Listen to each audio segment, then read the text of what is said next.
ഞാനൊരു ശംഖുപുഷ്പം ചായ വെക്കാൻ വേണ്ടി അതിനില്ലേ ഇതാ ക്ലാസ്സിൽ മുക്കാൽ ക്ലാസ് വെള്ളം ഇടാം ഇതിലോട്ട് ഇങ്ങനെ ഒഴിച്ച് എന്നിട്ട് ഇത് നല്ലപോലെ വെട്ടിത്തിളക്കട്ടെ. അതിലോട്ട് ഇതാ ശംഖുപുഷ്പം 10-15 ശംഖുപുഷ്പമുണ്ട്. അത് നല്ലപോലെ അങ്ങ് ഇട്ടു. നല്ലോണം അത് തിളച്ച് അതിൻ്റെ നീല കളറങ്ങ് ഇറങ്ങണം. ഇതുണ്ട് നല്ല നീല കളറായിട്ടുണ്ട്.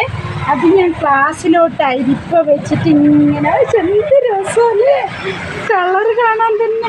ഇത് ഇമ്മ്യൂണിറ്റി പവർ കൂട്ടുന്ന ഒരു ഇതാണെന്ന് പറയുന്നത്. അതിലോട്ട് ഞാനിതാ ഒരു നാരങ്ങ കിഷ്കിഷാന്ന് പറഞ്ഞ് മുറിച്ച് ഇതിൻ്റെ പിഴിഞ്ഞൊഴിച്ച്.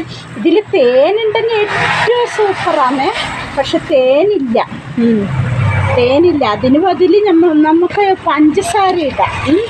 പഞ്ചസാര ഇങ്ങനെ ഇട്ട് അധികം പഞ്ചസാര വേണ്ട.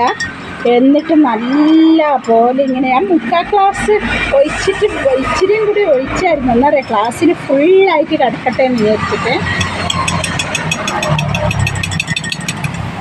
എന്ത് രസമല്ലേ ഇത്. നമുക്കൊരു തലവേദനയോ അങ്ങനെയെല്ലാം വരുമ്പോൾ ഇതൊന്ന് കുടിച്ചു നോക്കി ഇമ്മ്യൂണിറ്റി പവർ കൂട്ടും, തലവേദന പോകും, പിന്നെ ശരീരത്തിലുള്ള വിഷാംശങ്ങൾ പോകും, എല്ലാം നല്ലതാണ്. സൂപ്പർ. അങ്ങനെയൊന്ന് ഉണ്ടാക്കി നോക്കണം കേട്ടോ.